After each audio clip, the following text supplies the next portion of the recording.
When Jacob Morrison knocked on Elena Rodriguez's door in Cedar Valley, Montana, asking for just one meal, he had no idea he was about to answer three children's desperate prayers. This former cavalry officer, broken by his own tragic losses, would transform a struggling widow's family in ways that would leave an entire community speechless. What started as a simple request for food became something extraordinary. A man who'd lost everything teaching three grieving children that they were stronger than they knew, braver than they believed, and worthy of the father's love they'd been praying for since their papa died in that mining accident 8 months ago. But when the powerful cattle baron Silas Thornton arrived with his hired guns, determined to force Elena off her land, this makeshift family would face their greatest test. What happened next would prove that sometimes the most broken people are exactly what a family needs to become whole again. This is the story of how a stranger's hunger for a simple meal fed a family's hunger for hope, belonging, and the kind of love that changes everything. You won't believe what these children discovered about themselves when someone finally believed in them completely.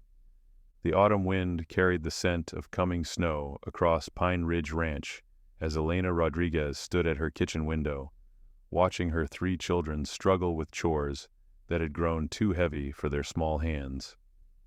8 months had passed since the mining accident took Ramon, and each day felt like swimming upstream against a current that threatened to drag them all under. Miguel, at 14, was trying to repair a broken fence post with tools meant for a grown man's grip. His thin shoulders shook with effort as he swung the hammer, missing more often than he hit. Sophia knelt beside the chicken coop, her 11-year-old fingers fumbling with wire that kept cutting into her palms. 8-year-old Carlos sat on the porch steps, supposedly watching for predators, but Elena could see the exhaustion in his slumped posture, the way his eyelids drooped with the bone-deep weariness that had settled over all of them like dust. They were failing, not from lack of trying, but from simple mathematics that wouldn't bend to their determination. 3 children and 1 widow couldn't run a ranch that had challenged 2 strong adults. The bank notices hidden in her apron drawer were getting more frequent, more urgent. The cattle needed winter feed they couldn't afford. The roof leaked in 2 places, and every repair seemed to reveal 3 more problems lurking underneath. Elena pressed her forehead against the cool glass and whispered the prayer she'd been repeating for months.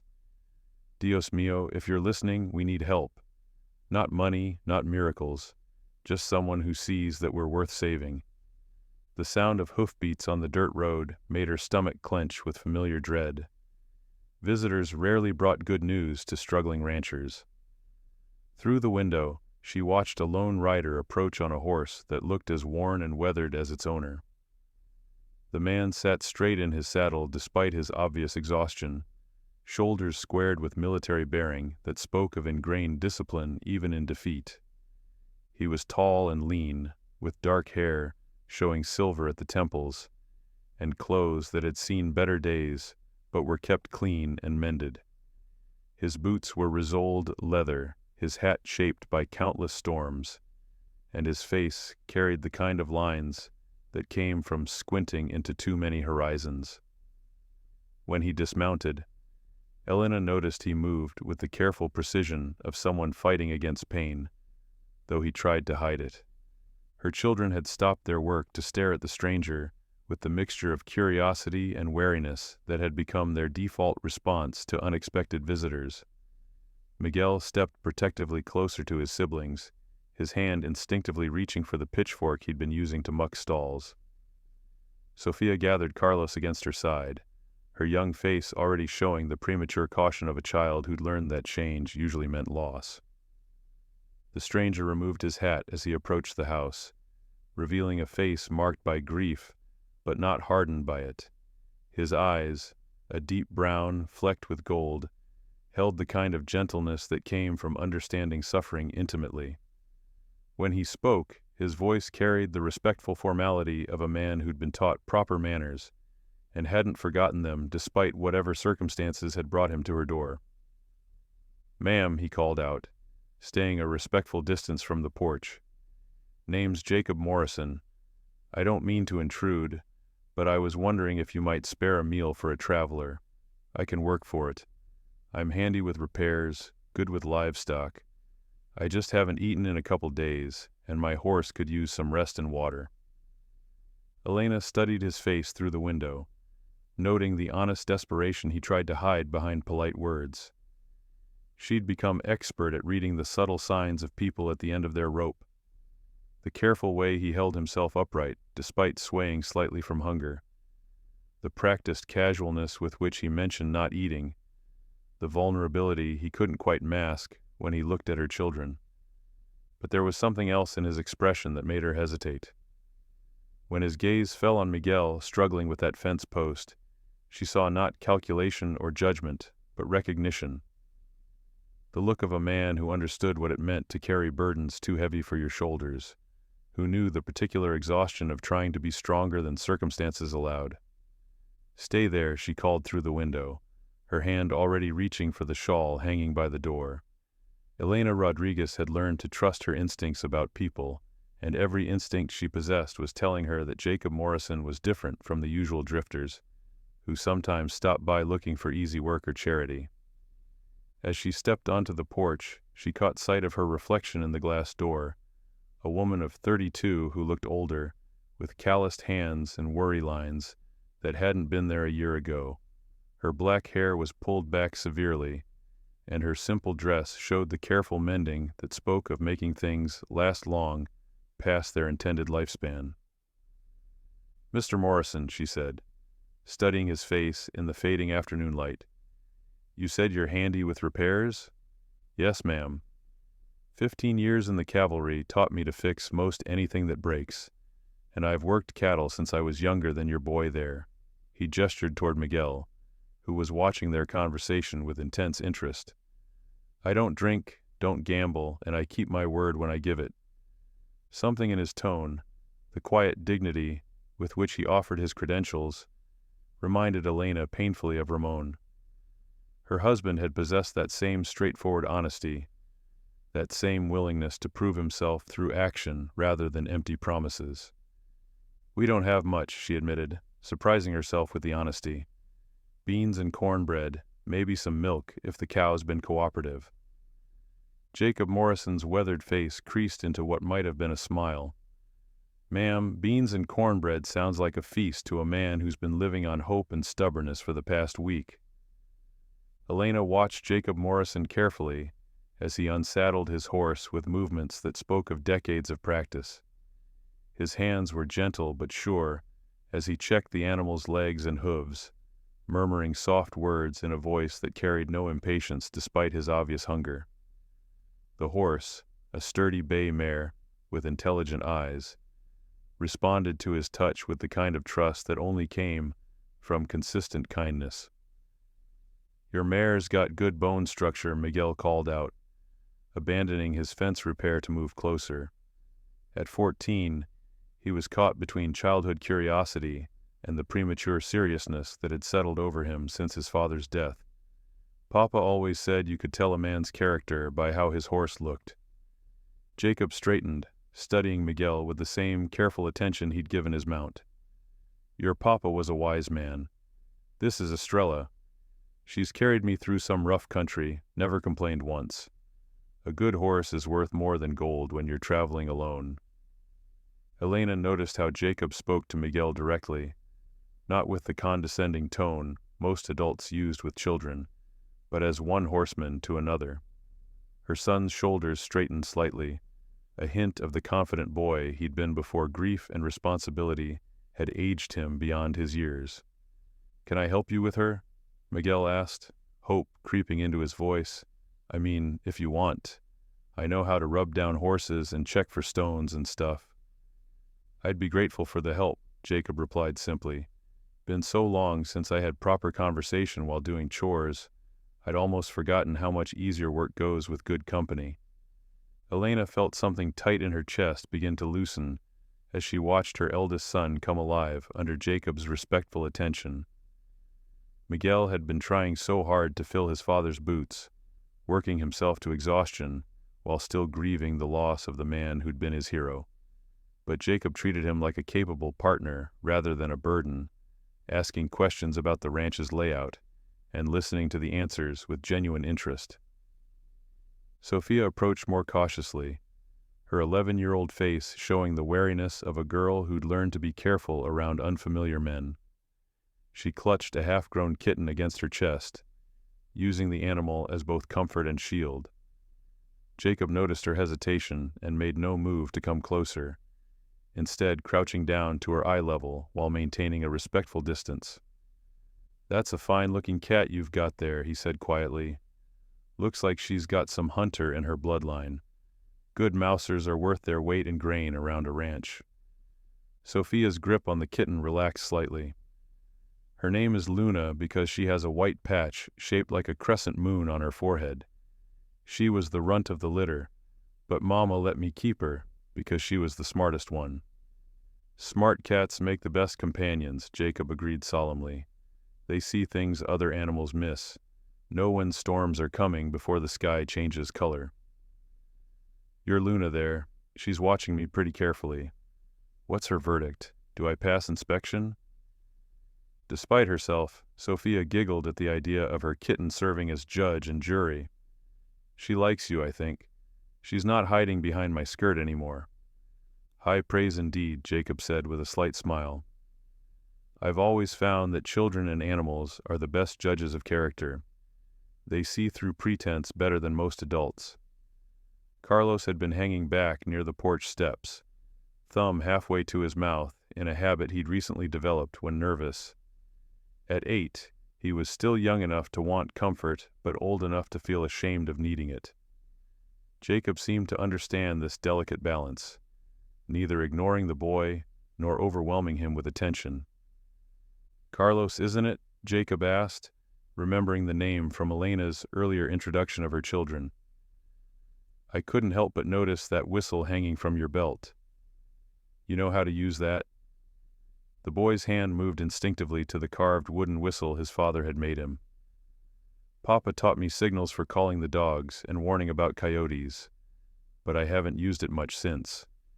His voice trailed off, but Jacob nodded with understanding. "My father taught me whistle signals too when I was about your age.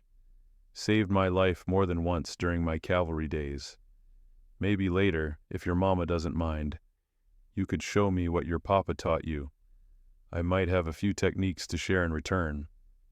Carlos's eyes brightened with something Elena hadn't seen in months. Genuine excitement about sharing something he was good at, something that connected him to his father's memory in a positive way, rather than just reminding him of what he'd lost.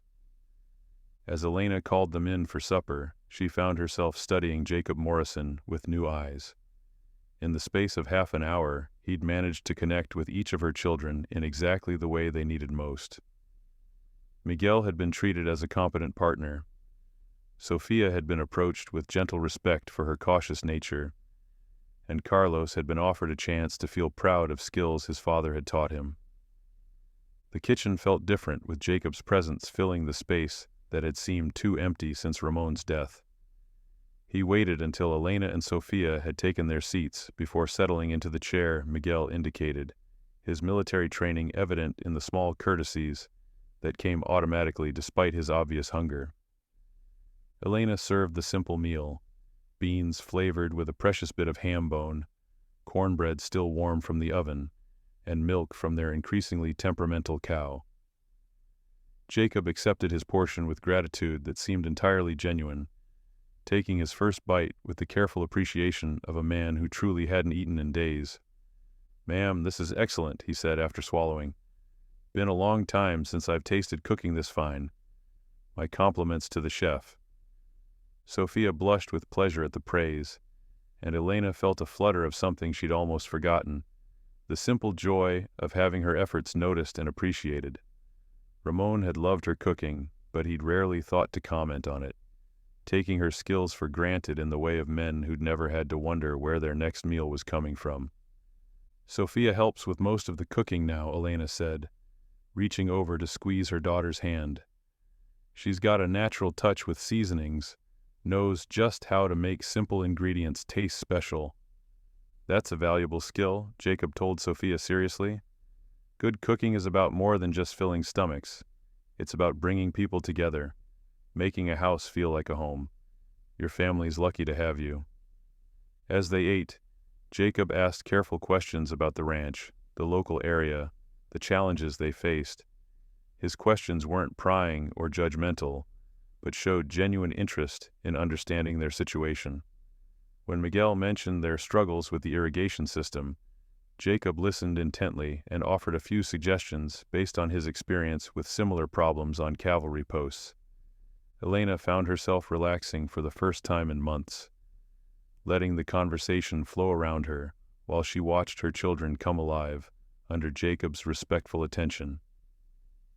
For the first time since Ramon's death, her kitchen felt like the heart of a home, rather than just a place where exhausted people grabbed quick meals before returning to overwhelming work. But even as hope began to kindle in her chest, Elena forced herself to remember that Jacob Morrison was a drifter, a man whose horse carried travel packs, and whose eyes held the distant look of someone accustomed to moving on. Whatever magic he was working on her family tonight would likely be gone with the morning sun, leaving them to return to their struggles with only the memory of how good it had felt to have help, to have hope, to have someone who believed they were worth saving. Still, as she watched Carlos demonstrate his whistle signals to Jacob's approving nods, Elena allowed herself to hope that maybe, just maybe, this stranger might be the answer to prayers she'd been too afraid to voice. Dawn came soft and gray over Pine Ridge Ranch, but Jacob Morrison was already moving through the morning mist when Elena stepped onto her porch with steaming coffee. She found him examining the broken irrigation gate that had been driving Miguel to frustrated tears for weeks, his weathered hands tracing the warped wood with the focused attention of a man who understood how things worked. "Morning, ma'am," he called softly, not wanting to wake the children. "Hope you don't mind me starting early. This gate's got a simple problem with a simple fix, if you've got some leather strips and a few spare nails." Elena approached with cautious curiosity, clutching her shawl against the morning chill. "Miguel's been trying to repair that for a month. Says the wood keeps splitting no matter what he does." Jacob ran his finger along a stress crack in the wood, his expression thoughtful. "Your boy's got good instincts. He can see the problem clear enough, but he's been fighting the wood instead of working with it. Sometimes the solution isn't forcing something to hold together, but understanding why it wants to come apart." As if summoned by their conversation, Miguel appeared in the doorway, his hair tousled from sleep, but his eyes immediately drawn to where Jacob knelt beside the troublesome gate. The boy had been losing sleep over this particular failure, convinced that his inability to fix it proved he wasn't man enough to run the ranch. "Mr. Morrison, you figured out what's wrong with it?" Jacob beckoned the boy over, his manner patient and encouraging. "Come here, Miguel. Put your hand right here on this joint. Feel how the wood moves when I apply pressure." Miguel knelt beside Jacob, his young face intense with concentration as he followed the man's guidance. "It's loose, but not broken exactly. Like it wants to move, but something's holding it back." "Exactly right. Now, what do you think happens when we try to nail it tight without addressing that natural movement?" Understanding dawned in Miguel's eyes like sunrise. "The wood fights against the nails until something gives way. That's why it keeps splitting. I've been trying to force it instead of giving it room to move properly." "Smart boy," Jacob said with genuine approval. "Your father raised a son who can think through problems instead of just attacking them. Now, watch this technique. We're going to use leather hinges instead of rigid metal. Let the gate move the way it wants to while still doing its job." Elena watched in amazement as Jacob guided Miguel through a repair method that worked with the gate's natural tendencies rather than against them. Within an hour, the stubborn piece of equipment was swinging smoothly, and Miguel was beaming with the pride of understanding rather than just completing a task. "I never thought about letting it move," Miguel marveled, testing the gate's smooth operation I was so focused on making it strong that I forgot strong doesn't always mean rigid. That's wisdom beyond your years, son, Jacob replied, and Elena noticed how naturally the paternal term had slipped out. Strong trees bend in storms instead of breaking. Same principle applies to most everything in life. Sophia emerged from the chicken coop with a basket of eggs, her movements careful and precise. She'd been struggling with the aggressive rooster that had been terrorizing her during morning chores, leaving her arms scratched and her confidence shaken. Jacob noticed her wary glances toward the coop as she approached. "Having trouble with that red rooster?" he asked gently. "I saw him giving you grief yesterday when you were collecting eggs." Sophia's cheeks flushed with embarrassment. "He's mean and I'm scared of him. But Mama needs the eggs, so I have to go in there, even when he tries to bite me." Jacob studied the girl's face with the same serious attention he'd given Miguel's mechanical problem. "Sophia, let me ask you something. When you go into that coop, what's the first thing you do?" "I try to be really quiet so I don't make him mad," Sophia replied, unconsciously rubbing a scratch on her forearm. "And how does that work out for you?" "Terrible," Sophia admitted with a rueful smile. "He always knows I'm scared, and he chases me around until I grab whatever eggs I can reach and run away." Jacob nodded thoughtfully. "Here's the thing about roosters. They're not actually mean, they're protective. That rooster thinks his job is to guard those hens and their eggs from threats. When you sneak around acting scared, you're acting like a predator trying to steal from his flock." Sophia's eyes widened with understanding. "So he's just doing his job, like a guard dog?" "Exactly. Now what if instead of sneaking in like a thief, you walked in like you belonged there? Roosters understand confidence. Show him you're the boss of that coop, and he'll respect your authority." Elena watched in fascination as Jacob demonstrated proper rooster management, walking into the coop with calm authority while explaining to Sophia how to project confidence without aggression. The transformation was immediate and remarkable. The rooster, faced with Jacob's assured presence, stepped aside respectfully instead of attacking. "Your turn," Jacob told Sophia. "Remember, you're not asking permission to be here. This is your coop, those are your hens, and you have every right to collect your eggs." Sophia took a deep breath and squared her shoulders, mimicking Jacob's confident posture. When she stepped into the coop, the rooster watched her carefully but made no aggressive moves. Sophia collected the eggs with steady hands, her face glowing with triumph as she realized she'd conquered her fear through understanding rather than avoidance. "I did it," she exclaimed, practically dancing with excitement. "He didn't chase me once. I felt like I was in charge instead of scared." "Because you were in charge," Jacob affirmed.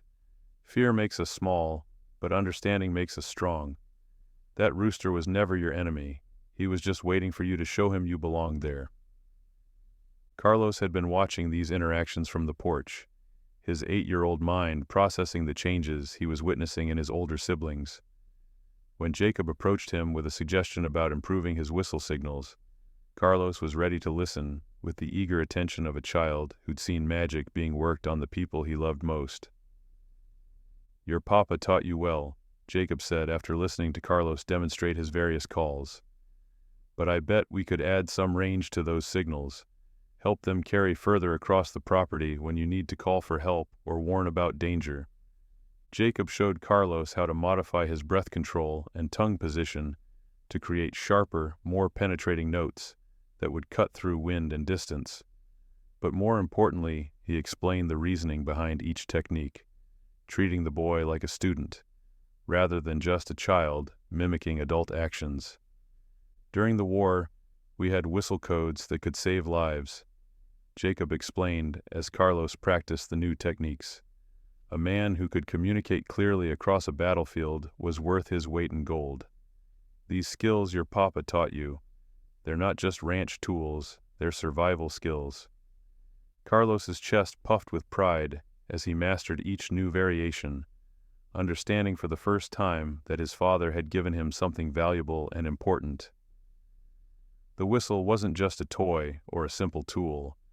It was a connection to adult competence, a way of contributing meaningfully to the family's safety and success.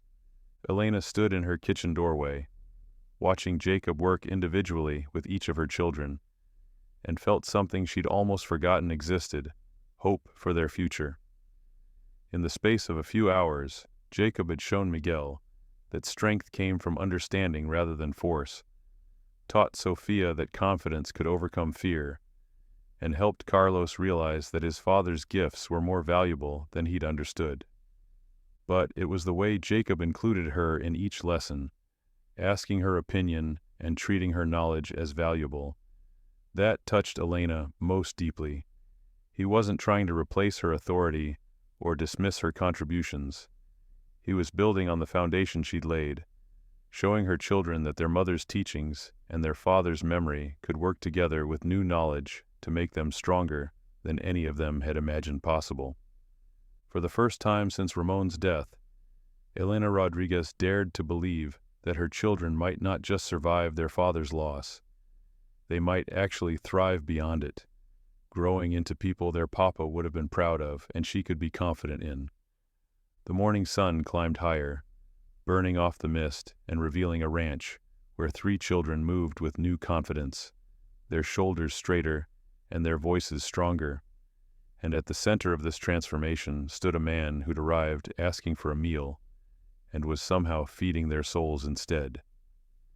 The dinner table at Pine Ridge Ranch had become something Elena hardly recognized. Where once her family had eaten in tired silence, now conversation flowed like water, finding its natural course. Jacob sat beside Carlos, patiently teaching the boy how to properly hold his fork, while telling stories of cavalry camp meals that made even simple beans and cornbread seem like adventures. So there we were, Jacob continued, his weathered hands gesturing as he spoke. 20 miles from the nearest supply post, nothing but hardtack and whatever we could forage.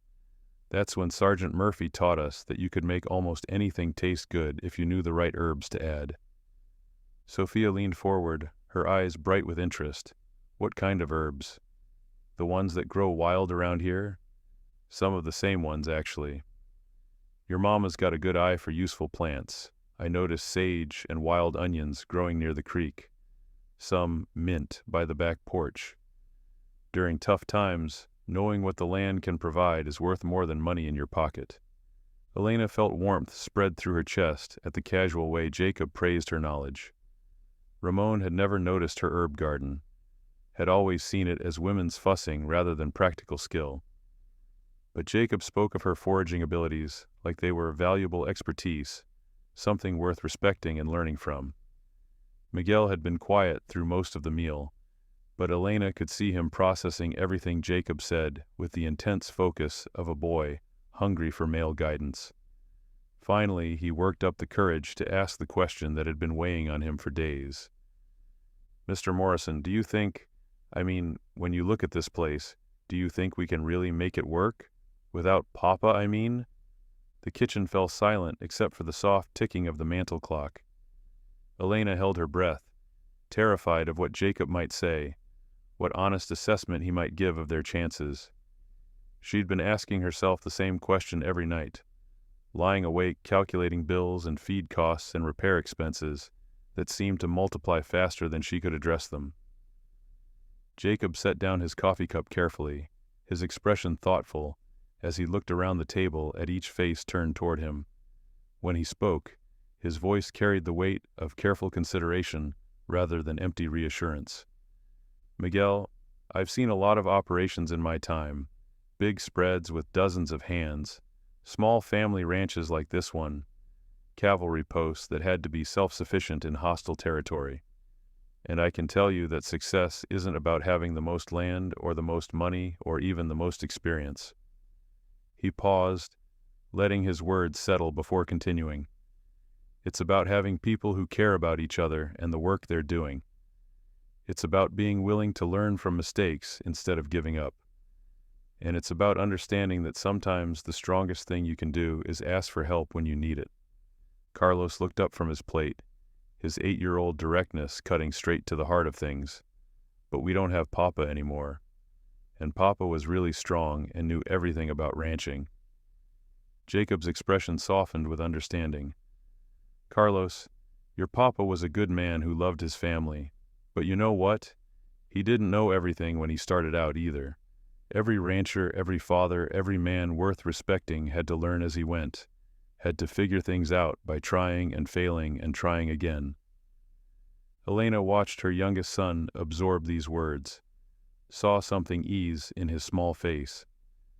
Carlos had been carrying the weight of believing his father was irreplaceable, that no one could ever measure up to the perfect memory of the man who'd been taken from them too soon. The thing is, Jacob continued, his voice gentle but firm, your papa did know the most important thing of all. He knew how to raise children who don't give up, who take care of each other, who work hard even when things get difficult. That knowledge didn't die with him. It's right here in this room, in the three of you and in your mama. Sophia wiped at her eyes with the back of her hand, not quite crying but close to it. Sometimes I forget what his voice sounded like, and that makes me feel like I'm forgetting him. Oh, mija, Elena murmured, reaching across to squeeze her daughter's hand. She'd been battling the same fear, the way grief seemed to blur the edges of precious memories. Jacob leaned back in his chair, his expression distant as he looked toward the window, where the last light of evening painted the sky in shades of gold and purple. I lost my wife and son 2 years ago. Cholera took them while I was away on a cattle drive, thinking I was providing for them by earning money we needed. The confession hung in the air, like smoke from the fireplace. Elena felt her breath catch at the pain that flickered across Jacob's weathered features, the way his hands tightened almost imperceptibly around his coffee cup. For the longest time, I was terrified I'd forget them too. Anna's laugh, the way Benjamin used to climb all over me when I came home from work. But you know what I learned? The love doesn't fade, and the important memories don't disappear. They just change shape, become part of who you are instead of something you're desperately trying to hold on to. Miguel had been listening with the intense focus of a boy trying to understand adult pain. Is that why you've been traveling alone? Because remembering hurt too much? Jacob nodded slowly. Partly yes. I thought if I kept moving, kept working, stayed too busy to think, maybe the hurt would go away, but it doesn't work that way. Running from grief is like trying to outrun your own shadow. Elena found herself speaking before she'd fully formed the thought. What changed? What made you stop running? Jacob's eyes met hers across the table, and she saw something in them that made her pulse quicken. Warmth, gratitude, and something else she didn't dare name. I found people who needed me to be more than just my grief. I found a family that reminded me that love isn't something you lose when someone dies. It's something you carry forward, something you share with new people who become precious to you. The words hit Elena like a physical blow, but not a painful one. More like the shock of recognition, the understanding that this man sitting at her table wasn't just helping them survive. He was healing alongside them, finding purpose in their shared struggle to build something good from the wreckage of loss. Carlos had been following the conversation with the earnest attention of a child trying to understand complex emotions. Mr. Morrison, does that mean you might want to stay here, with us, because we need you, and maybe you need us too? The simple question, delivered with 8-year-old honesty, seemed to catch Jacob off guard. Elena watched him blink, saw his carefully maintained composure waver as he struggled with emotions too large for easy words. Carlos, he said finally, his voice rough with feeling, I can't think of anywhere I'd rather be than right here with your family. If your mama will have me, if you children think you can put up with an old soldier who's forgotten how to live in a real home, then yes, I'd like to stay. Elena felt tears she'd been holding back for months finally spill over. Not tears of grief or desperation, but tears of relief so profound it left her breathless. Jacob Morrison, you're not going anywhere. This family has been incomplete since Ramon died, and somehow you've helped us remember how to be whole again." Sophia launched herself out of her chair and into Jacob's arms, her 11-year-old reserve finally cracking under the weight of hope and happiness. Miguel stood and extended his hand with the serious formality of a young man welcoming a new partner, while Carlos simply climbed onto Jacob's lap as if he belonged there. Elena watched this tableau, her children embracing the man who'd somehow become essential to their lives in the span of a few days, and felt her heart expanding to accommodate new possibilities she'd been too afraid to imagine. The kitchen lamp cast golden light over their impromptu family meeting, and Elena Rodriguez realized that for the first time since Ramon's death, she wasn't afraid of tomorrow. They had work to do, challenges to face, a future to build together, but they weren't facing any of it alone anymore. Outside, the autumn wind still carried the promise of winter, but inside Pine Ridge Ranch, a new family was being born from the ashes of loss, stronger and more determined than any of them had dared to hope possible. 3 weeks had passed since Jacob Morrison first knocked on Elena's door, and Pine Ridge Ranch hummed with a purposefulness that had been missing since Ramon's death. The children moved with new confidence, their laughter echoing across the yard as they worked alongside Jacob on repairs that were actually getting completed instead of endlessly postponed. But it was during the quiet evening hours, after the children had gone to bed, that Elena began to understand the depth of pain Jacob carried beneath his steady exterior. They sat on the porch watching stars emerge in the Montana sky, sharing coffee and the comfortable silence of two people who'd learned to appreciate each other's company. "Anna used to say the stars looked different in Montana," Jacob said suddenly, his voice soft with memory. "Back in Kansas, she claimed they seemed smaller, less bright." She was probably right. The sky is bigger here, makes everything feel more possible. Elena studied his profile in the lamplight that spilled through the kitchen window. In 3 weeks she'd learned to read the subtle signs that indicated when Jacob's thoughts had drifted to his lost family. The way his shoulders tensed slightly, the careful stillness that came over his hands. "Tell me about her," Elena said gently. "About Anna and Benjamin. If you want to, I mean." Jacob was quiet for so long that Elena thought he might not answer. When he finally spoke, his words came slowly, as if he was handling precious, fragile things. "Anna was a schoolteacher when I met her. Smallest woman you ever saw, barely came up to my shoulder, but she could face down a classroom full of unruly boys without batting an eye. She had this way of making everyone around her want to be better than they were." His mouth curved in a sad smile. "Used to tease me that she married me as a reform project." Elena felt a stab of something that might have been jealousy, quickly followed by shame. Jacob's wife was dead. What kind of woman felt threatened by a ghost?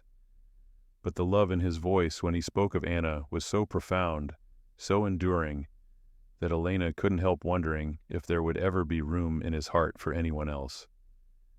"Benjamin was 7 when the cholera came," Jacob continued, his voice growing rougher. "Same age as Carlos. Had his mother's eyes and her stubborn streak, but he followed me around like a shadow whenever I was home, always asking questions about horses and cattle, wanting to learn everything at once." The parallel to Carlos was unmistakable, and Elena understood now why Jacob was so patient with her youngest son's endless curiosity, why he took time to answer every question with the serious attention of a man who knew how precious those moments were. "I was driving cattle to Dodge City when it happened," Jacob said, his hands clenching slightly around his coffee cup. 3 weeks away from home, thinking about the money I'd make, the land I could buy with it. Anna had begged me not to go, said she had a bad feeling about leaving them alone, but I thought I knew better, thought providing was more important than being present." Elena felt her heart clench at the self-recrimination in his voice. She'd heard that tone before in her own thoughts during the dark nights after Ramon's death. The endless cycle of what if and if only that grief used to torture the survivors. When I got back, the whole town was like a cemetery. The doctor said Anna and Benjamin died within days of each other. Anna held on as long as she could, probably hoping I'd make it home in time. Jacob's voice broke slightly. She died calling my name, and I wasn't there to answer. The silence that followed was heavy with shared understanding of loss, the particular guilt that came with being the one left behind. Elena reached across the space between their chairs and covered Jacob's hand with hers, offering the comfort of human touch without words that would only diminish the weight of his grief. I buried them in the town cemetery, Jacob continued, his voice steadier now that he'd worked through the worst of the memory. Sold everything we owned, bought Estrella, and started writing. Figured if I kept moving, the guilt might not catch up with me. But it followed you anyway, Elena said softly, understanding the futile logic of running from internal pain. Always does. Took me 2 years to learn that grief isn't something you outrun. It's something you learn to carry differently. Jacob turned his hand palm up under hers, intertwining their fingers in a gesture that felt both natural and momentous. Being here with your family, watching your children grow stronger and happier, it's shown me that love doesn't die with the people we lose. It finds new places to grow. Elena felt tears sting her eyes at the quiet revelation in his words. Ramon used to say that love was like seeds.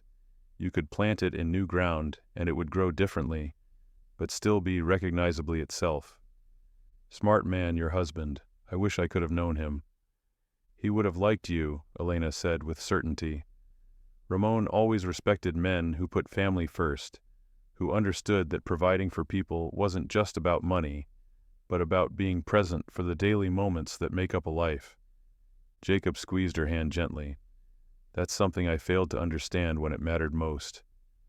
But your children are teaching me that it's not too late to learn, not too late to choose presence over provision, connection over accomplishment.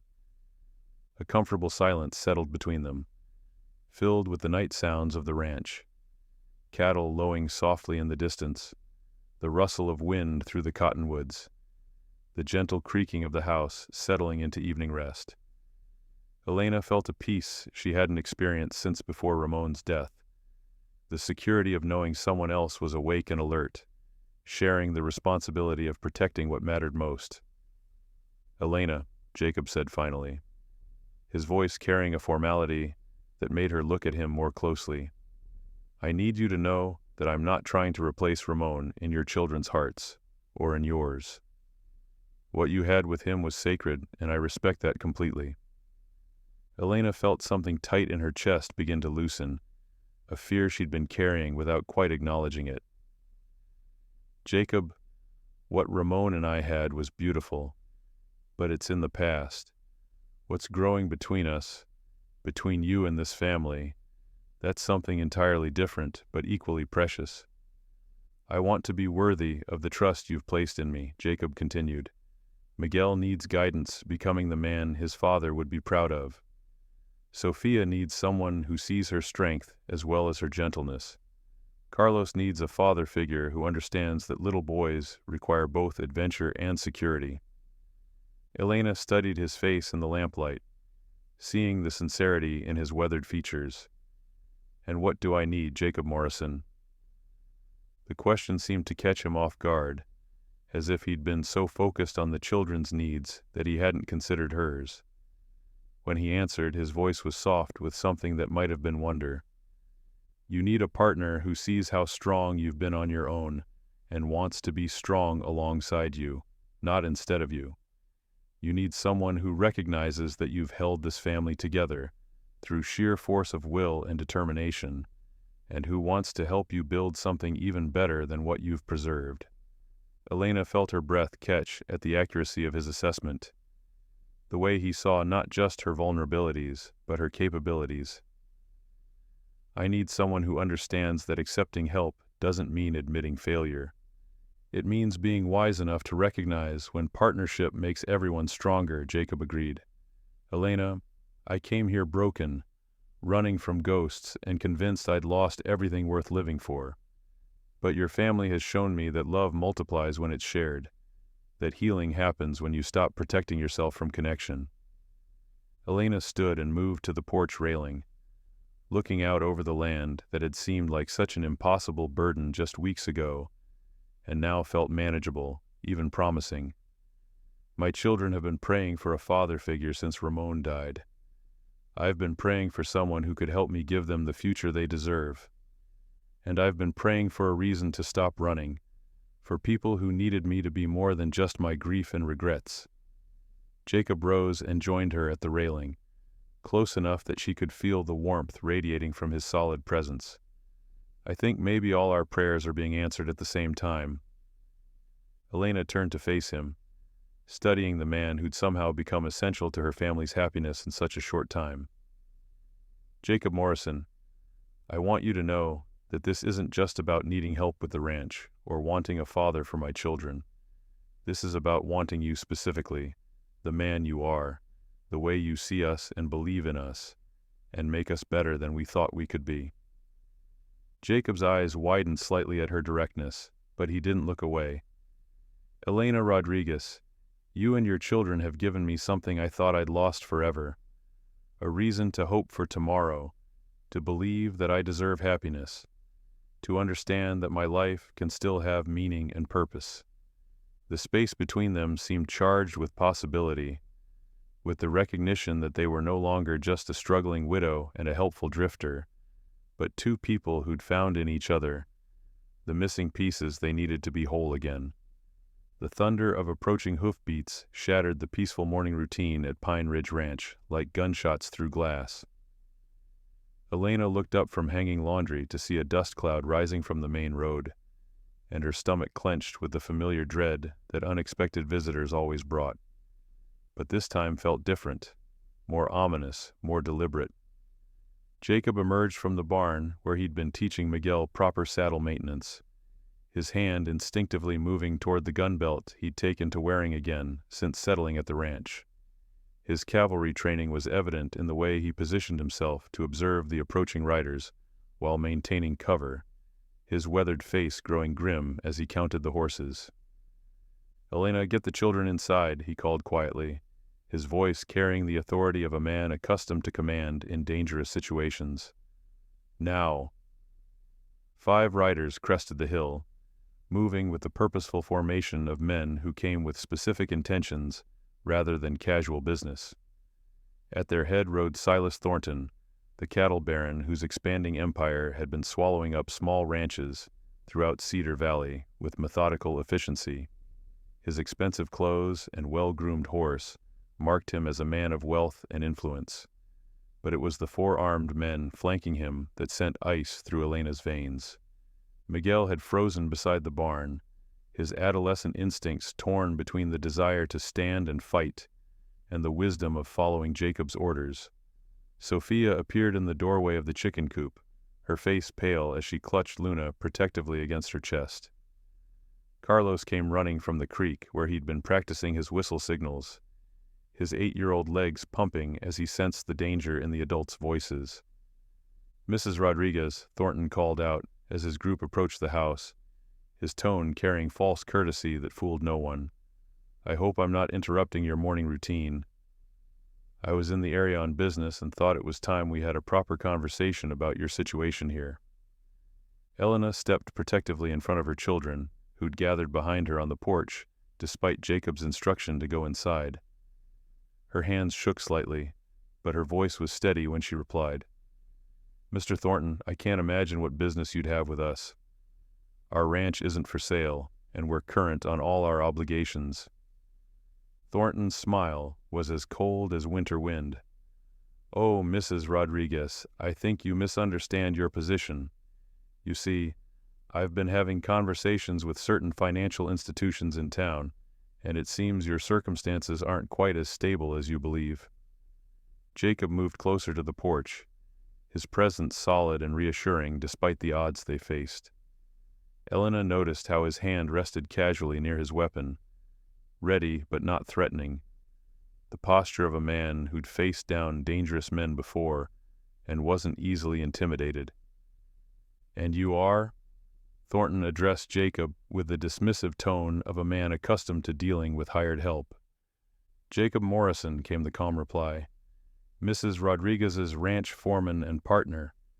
The way Jacob claimed the title sent a flutter through Elena's chest.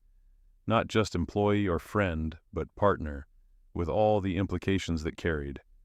Deputy Walsh, one of Thornton's hired guns, shifted in his saddle with obvious menace. "Funny, boss. I don't recall seeing any partnership papers filed at the courthouse. Far as the law's concerned, this woman's operating alone." Elena felt her children press closer behind her, sensing the threat in the man's words. Miguel's young face was tight with anger and fear, while Sophia tried to comfort Carlos, who had begun to tremble at the harsh voices and obvious danger. "Mr. Thornton," Elena said, forcing strength into her voice, "you have no legal right to be here making threats. I suggest you state your business clearly, or leave my property immediately." Thornton dismounted with theatrical slowness, his expensive boots hitting the dirt with deliberate emphasis. "Mrs. Rodriguez, I'm afraid you're laboring under some serious misconceptions about your situation.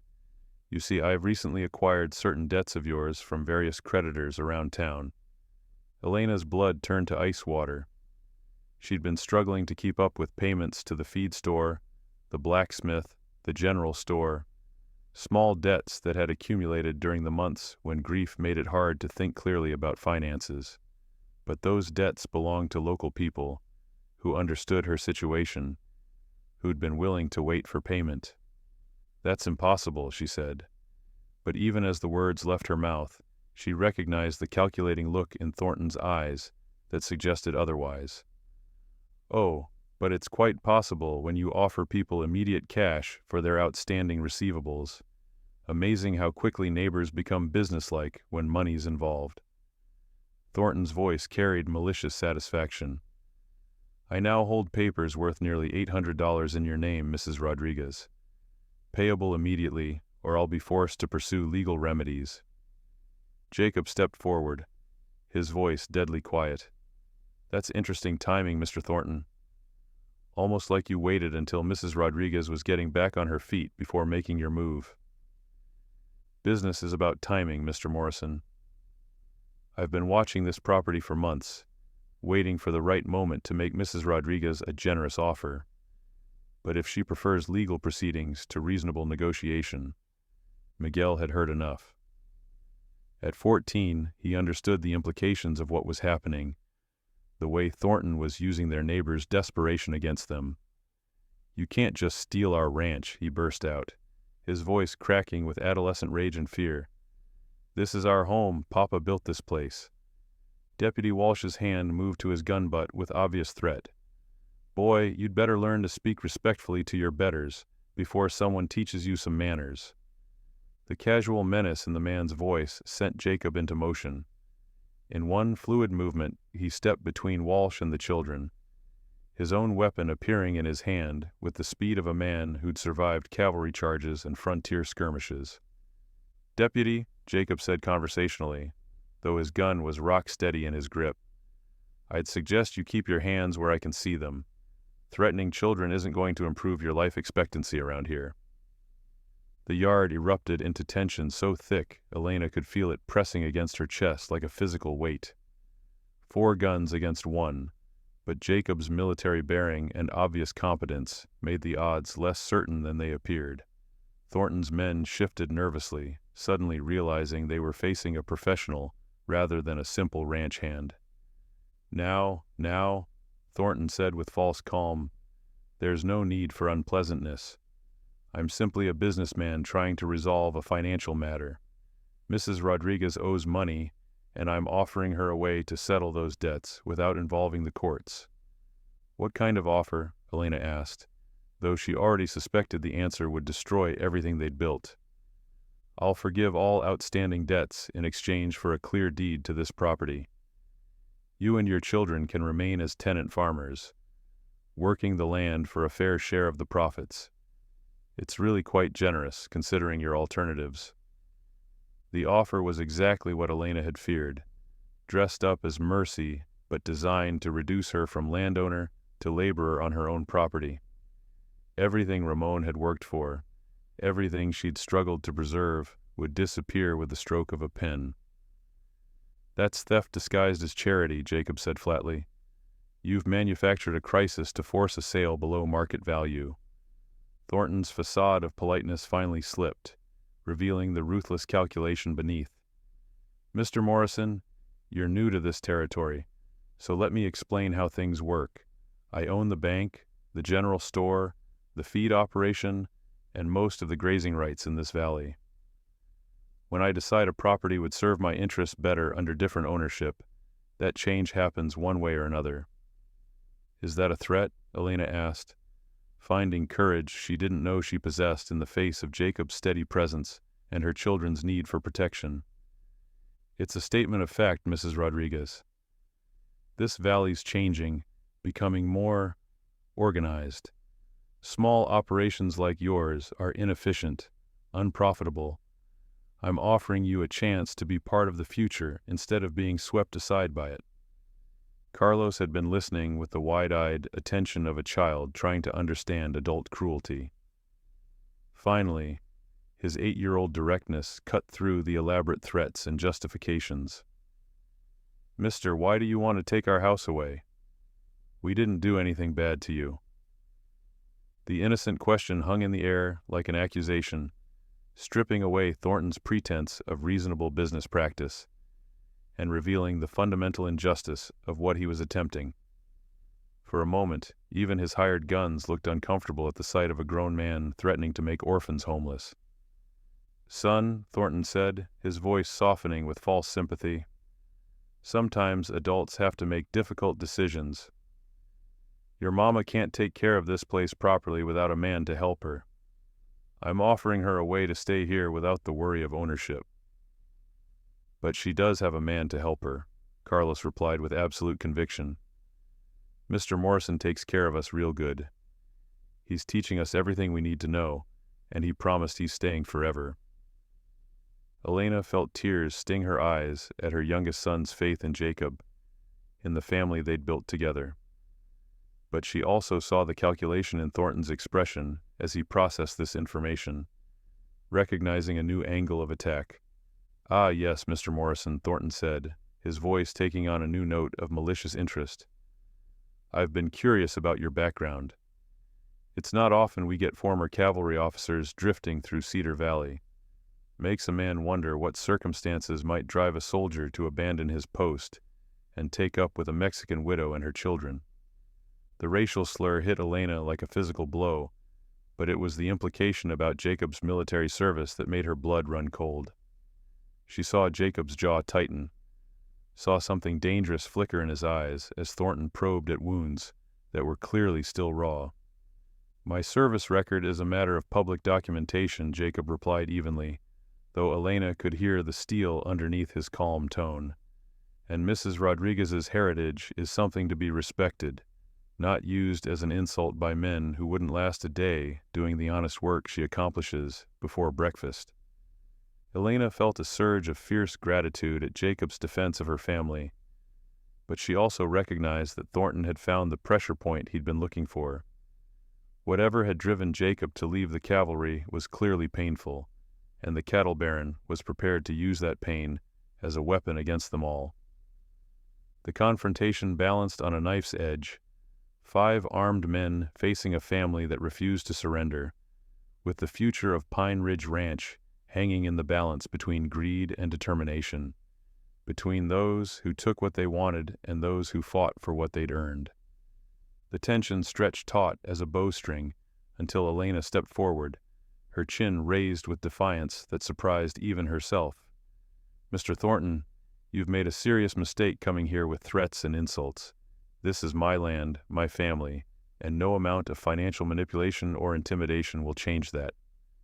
Jacob felt his heart swell with pride at Elena's courage, but his tactical mind was already calculating distances, cover positions, and the likelihood of protecting 4 people against 5 armed men. The odds weren't good, but he'd faced worse during the war and lived to tell about it. "Mama's right," Miguel declared. stepping up beside his mother despite the obvious danger.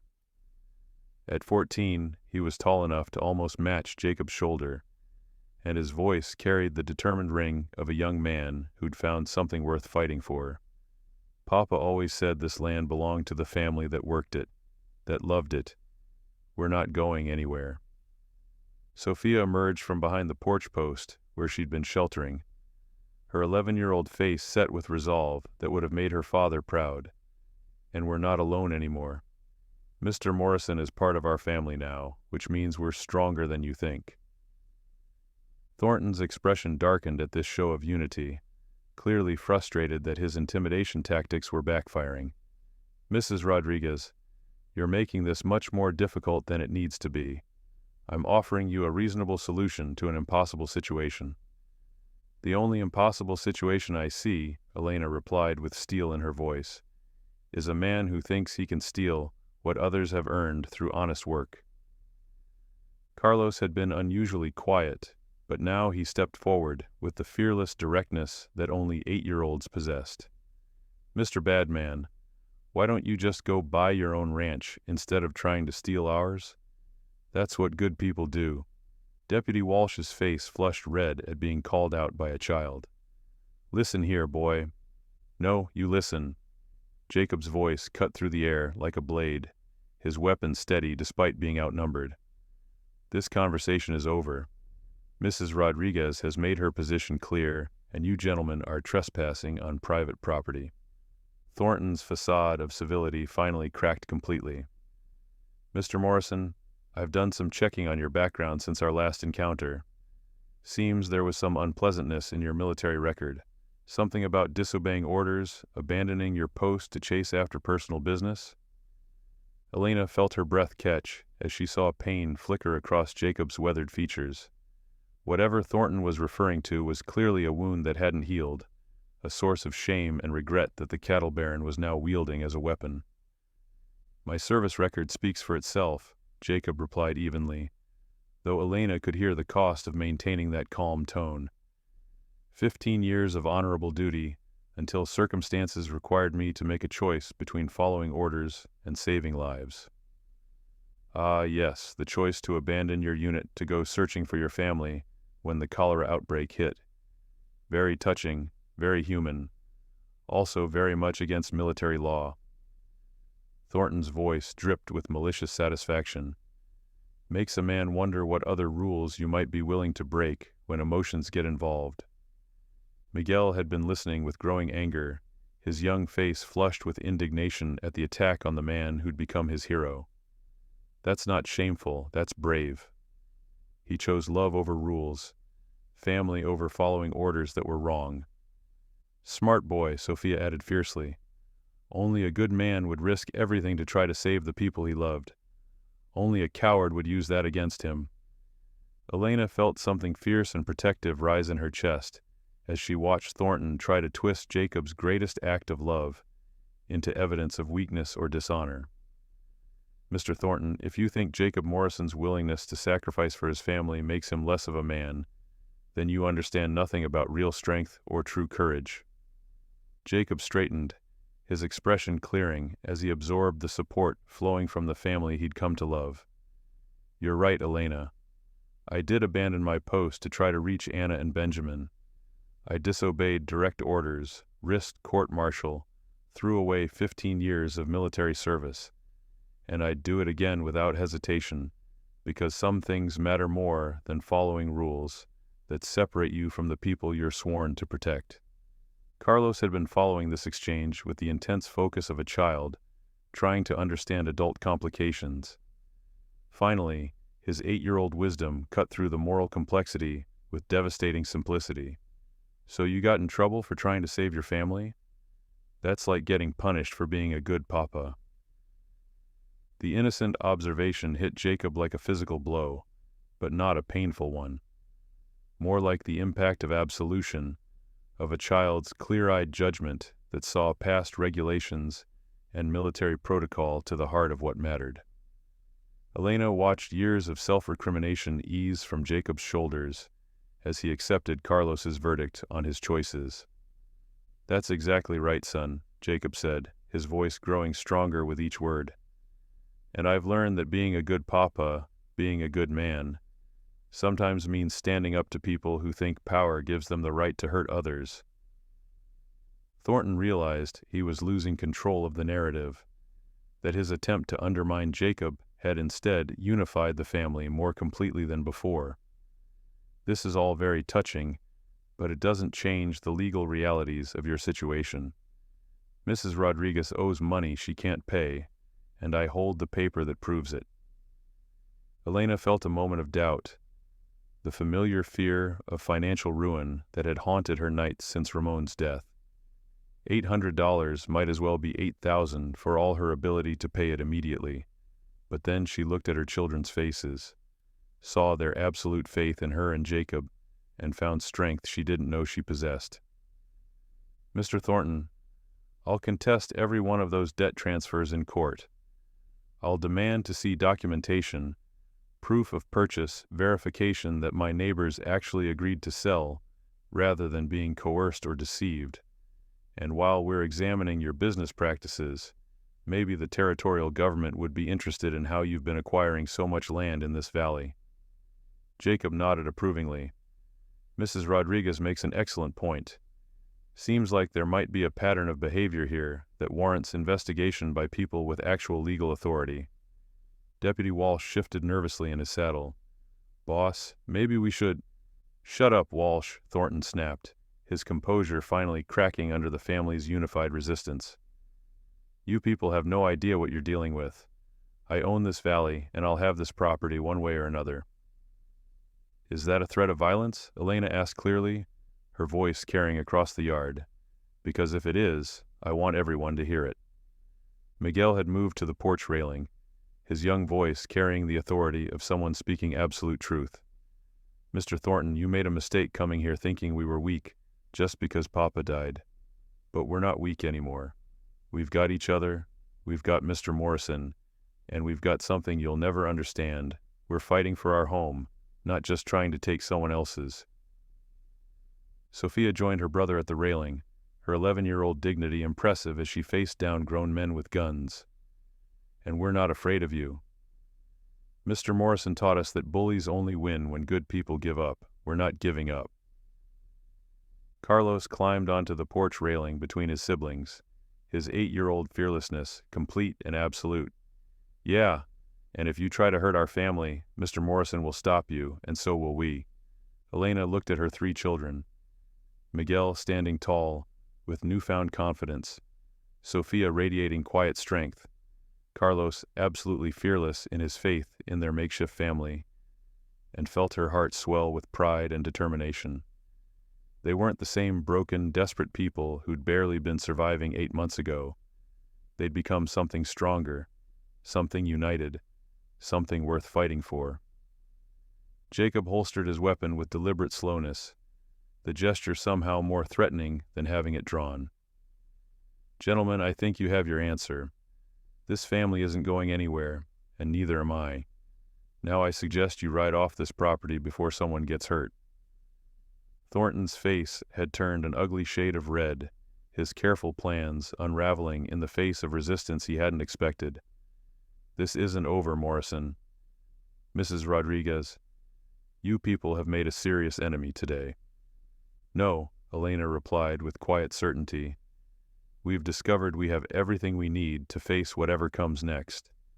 Family, determination, and the knowledge that we're fighting for something worth defending."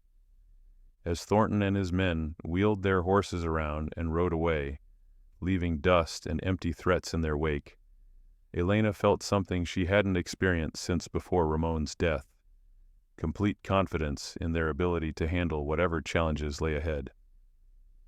They stood together on the porch, a family forged by choice rather than just blood, watching their enemies retreat while knowing they'd won something more valuable than a single confrontation. They'd discovered they were stronger together than any of them had dared hope, ready to face the future as one unit instead of struggling alone. 6 months later, Pine Ridge Ranch bustled with the kind of purposeful activity that spoke of genuine prosperity rather than desperate survival. The morning sun caught the fresh paint on the barn doors, gleamed off newly repaired fencing, and illuminated gardens that had tripled in size under Sophia's enthusiastic cultivation. The changes were visible everywhere, but the most profound transformation was in the people themselves. Elena stood in her kitchen doorway, watching Jacob teach Carlos advanced rope techniques, while Miguel worked alongside them with the easy confidence of a young man who'd found his place in the world. Her youngest son had grown 3 inches and gained the kind of sturdy strength that came from good food and honest work. His laughter rang across the yard as he successfully completed a particularly challenging knot, and Elena felt her heart swell with the kind of contentment she'd forgotten was possible. "Mama, the bread's ready," Sophia called from the kitchen, her voice carrying the pride of someone who'd mastered skills that mattered. At 12 now, Elena's daughter had developed into a capable young woman who could manage household duties with efficiency that freed Elena to focus on the business side of ranching. Sophia's herb garden had become locally famous, bringing in steady income from townspeople who sought her remedies and seasonings. The financial crisis that had seemed so insurmountable had evaporated like morning mist under the combined assault of hard work, smart planning, and community support. Jacob's military connections had helped them secure contracts to provide beef to the territorial army posts, while Elena's bilingual abilities had opened markets with Mexican traders that other ranchers couldn't access. Miguel's innovative irrigation improvements had increased their crop yields significantly, and even Carlos contributed meaningfully by training their horses with techniques Jacob had taught him. But it was the legal victory over Thornton that had truly secured their future. Father Miguel, the local priest, had rallied the community to investigate the cattle baron's business practices, revealing a pattern of debt manipulation and land grabbing that had affected dozens of families. The territorial government's subsequent investigation had resulted in Thornton's arrest and the invalidation of his fraudulent debt transfers. The man who'd seemed so powerful and threatening 6 months ago was now facing federal charges, his empire crumbling under the weight of his own greed. Mrs. Morrison called out Deputy Marshal Stevens as he rode into the yard, using the name Elena had legally taken 3 months earlier in a quiet ceremony attended by the entire community. "I've got good news about the Thornton trial." Elena stepped onto the porch, wiping flour from her hands, still sometimes surprised by the sound of her new name. The marriage to Jacob had been a practical decision as much as an emotional one, providing legal protections for the family and cementing bonds that had grown stronger with each passing day. But the love that had developed between them was profound and genuine, built on shared trials and mutual respect rather than desperate need. "He pled guilty to all charges," Stevens continued, dismounting with obvious satisfaction. "Federal prison, minimum 10 years, his properties being auctioned to compensate his victims, and the territorial governments established a fund for families he defrauded. You folks should see a substantial settlement within the year." Jacob emerged from the barn with the children trailing behind him, their faces eager for news about the man who'd once threatened everything they held dear. The family gathered around Stevens in a tight cluster, their unity evident in the way they automatically positioned themselves to support each other. "What about his men?" Miguel asked, his voice carrying the mature concern of someone who understood that danger could return. "Walsh and the others?" "Scattered to the winds once their employer couldn't pay them," Stevens replied. "Most of them were just hired guns without personal stakes in Thornton's schemes. They've moved on to easier prey." Carlos tugged on Jacob's sleeve with characteristic directness. "Papa Jacob, does this mean the bad man can never come back and try to take our ranch again?" Elena felt tears sting her eyes at the casual way Carlos used the title that had become natural over the past months. Jacob had never demanded to be called father, never pushed for recognition or authority, but the children had gradually begun using Papa Jacob to distinguish him from their biological father while acknowledging his essential role in their lives. "That's right, son," Jacob replied, lifting Carlos into his arms with easy affection. "Mr. Thornton won't be bothering anyone for a very long time, and even if he did, We're strong enough now to handle whatever comes our way." Sophia had been listening with the thoughtful expression that often preceded her most insightful observations. "It's funny how scared we were of him before. Now he just seems like a bully who got caught doing something wrong." "That's because you've grown stronger, mija," Elena said, using the endearment that came naturally in both languages now that she felt secure in her identity as both Mexican and American. "All of you have discovered capabilities you didn't know you possessed." Miguel nodded agreement, his 14-year-old face showing the confidence of a young man who'd learned to value his own judgment. "Papa always said that challenges either break you or make you stronger. We chose to get stronger." "Both your papas were wise men," Jacob said, including Ramon in the conversation with the natural ease that had made him beloved by all three children. "Ramon built the foundation that kept this family together, and now we're building on that foundation to create something even better." After Stevens departed with their gratitude and good wishes, the family settled into their evening routine with the comfortable efficiency of people who'd learned to work together seamlessly. Jacob and Miguel secured the livestock, while Elena and Sophia prepared supper, and Carlos practiced his reading with the dedicated focus of a boy who discovered that knowledge was power. The dinner table conversation ranged from Miguel's plans to attend the Territorial Agricultural College, to Sophia's dream of expanding their herb business to include mail-order sales to distant cities. Carlos announced his intention to become the best horse trainer in Montana Territory, a goal that Jacob supported with detailed suggestions about learning opportunities and skill development. "I've been thinking," Elena said as they lingered over coffee and Sophia's excellent apple pie, "about hosting a harvest celebration this year. Something to thank everyone who supported us during the difficult times, to show them how their faith in us has paid off." Jacob's eyes lit up with enthusiasm. "That's a wonderful idea. This community rallied around us when we needed help most. Time to return that kindness and show our gratitude properly." "Can we have music and dancing?" Sophia asked hopefully. "And maybe some of those paper lanterns I saw in the catalog from Denver? And horse races," Carlos added excitedly. "I bet our horses could beat anybody's in the whole valley." Miguel had been quietly thoughtful throughout this planning discussion. Finally, he spoke up with the measured consideration that had become his trademark. "I'd like to invite some of the other families who lost fathers in the mining accident. Show them that there's hope even when things seem impossible." Elena felt her throat tighten with pride at her eldest son's compassion, his understanding that their good fortune carried obligations to help others facing similar struggles. "That's a beautiful idea, Miguel. We'll make sure everyone knows they're welcome, that our home is open to anyone who needs encouragement or support." As the evening wound down and the children headed to bed, Elena and Jacob found themselves alone on the porch once again, watching stars emerge in the vast Montana sky. But this time, their silence was filled with contentment rather than grief, with anticipation rather than dread. "A year ago, I was a broken man running from ghosts," Jacob said quietly, taking Elena's hand in his with the casual intimacy of established love. "Now I'm surrounded by family, purpose, and more happiness than I thought I deserved." Elena squeezed his hand gently, marveling at the journey that had brought them to this moment. "A year ago, I was convinced we were failing, that I couldn't give my children the future they deserved. Now I know we're stronger together than any of us ever were alone." From inside the house came the sound of Carlos practicing his whistle, Sophia reading to her cat, and Miguel reviewing his agricultural journals by lamplight.